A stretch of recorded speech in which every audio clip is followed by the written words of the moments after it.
Will Arizona keep getting hosed by other states to the point where only a trickle of Colorado River water comes out of our hoses? The Federal Bureau of Reclamation has decided that our state will continue to see an 18% reduction in our allocation of that water next year. But what does the future hold? So joining us to talk about it is former Phoenix Mayor and State Attorney General Terry Goddard. He is currently the president of the Central Arizona Project Board. The CAP is a 336-mile-long system of canals, aqueducts, and pipelines that supplies Colorado River water to Arizona. Do we even need them anymore?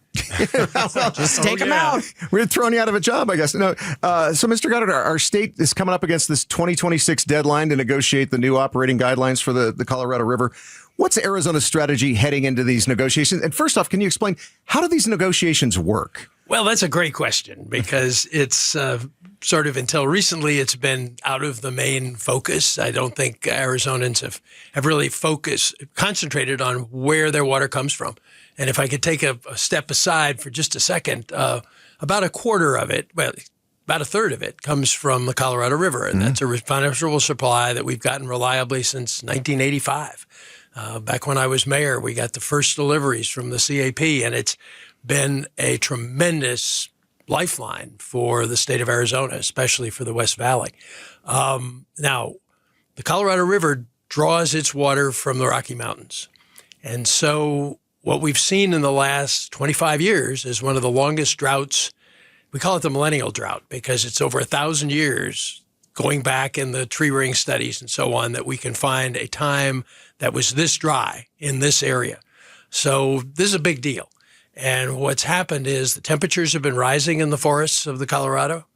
And the result is even when we get average rainfall and snowmelt, it doesn't get into Lake Powell, which is the main area that water comes from on the Colorado River that ends up down in Arizona and California.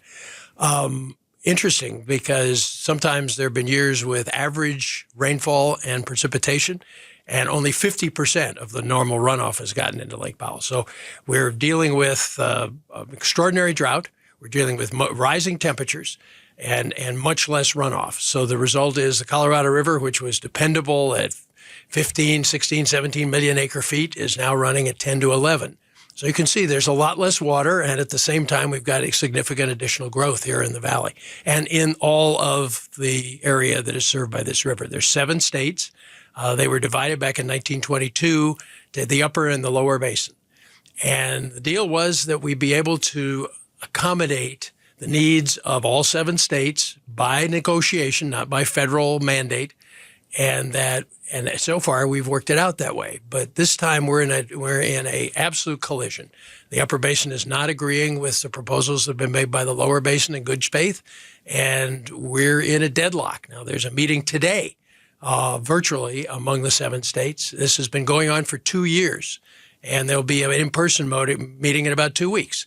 So we're still trying, but right now it looks like we're headed for court, and that's not a good situation.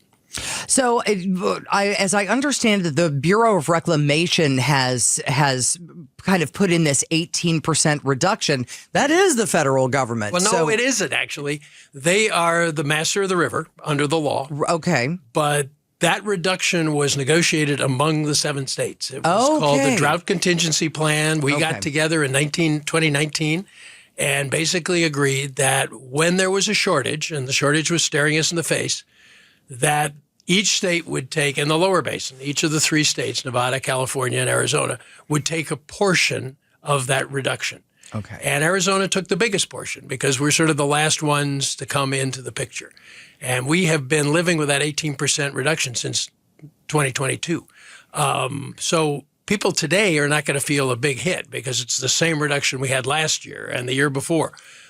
But what we're concerned about is what's going to happen after, as you said right in the introduction, after 2026, when we have to get a new guideline for the river. And that's what the states are negotiating. And I still hope that we'll be able to come to a negotiated settlement of that. That's been our tradition. It's a noble tradition. It's one that says we solve our own problems here in the West. But it's getting less and less likely because the 4 states in the upper basin have simply said, hell no. They've actually changed their position over the past couple of years. Originally, they said, well, we think we can compromise. We'll give up a little here. You give up some of the requirement that we deliver 7.5 million acre feet every year to the lower basin. They don't like that. They think there may be years in the future when they don't have that much water, or they will have to take serious cuts in order to deliver that much water. So there's a negotiation basis right now, but we haven't seen any motion. Wow. So what do we need to do? Do we need to strike a deal? Call your congressman, number one. Strike a deal with Nevada? I was going to say, we can team up against California and the upper basin states that way. The interesting thing is, and I'm sorry if I cut me off if I'm talking way too much about the background, but Arizona, when the CAP was authorized back in 1968, our enemy was California. Mm-hmm. Our enemy back in 1922, when the Colorado Compact was signed, was California. Everybody thought California was trying to take the entire Colorado River, and they may have had that aspiration years ago. Mm-hmm.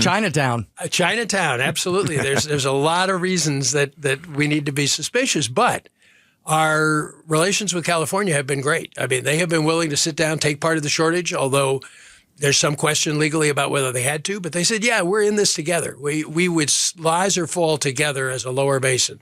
And they recognize that all of our accrued prosperity has come from having a reliable water supply. We need to protect that. Yeah. So California's been our ally. Nevada's been our ally. Frankly, Colorado has been the one that's been sitting there leading the pack saying, hell no, we won't give you a drop of water. Even in a time of dire shortage. And we think there may be in the next 20 years, there may be 1 or 2 years that are in fact very dry, drier than we've seen so far. We need to share that shortage, and that's all we've been asking, and they have refused. All right. We're going to have to end it at that. That is Terry Goddard. He is the president of the Central Arizona Project Board. The CAP, of course, is that hundreds of mile-long system of canals and aqueducts and pipelines that brings Colorado River water to Arizona. Thanks for watching Arizona's Morning News. Click to watch more from KTAR News and hit the button in the middle to subscribe.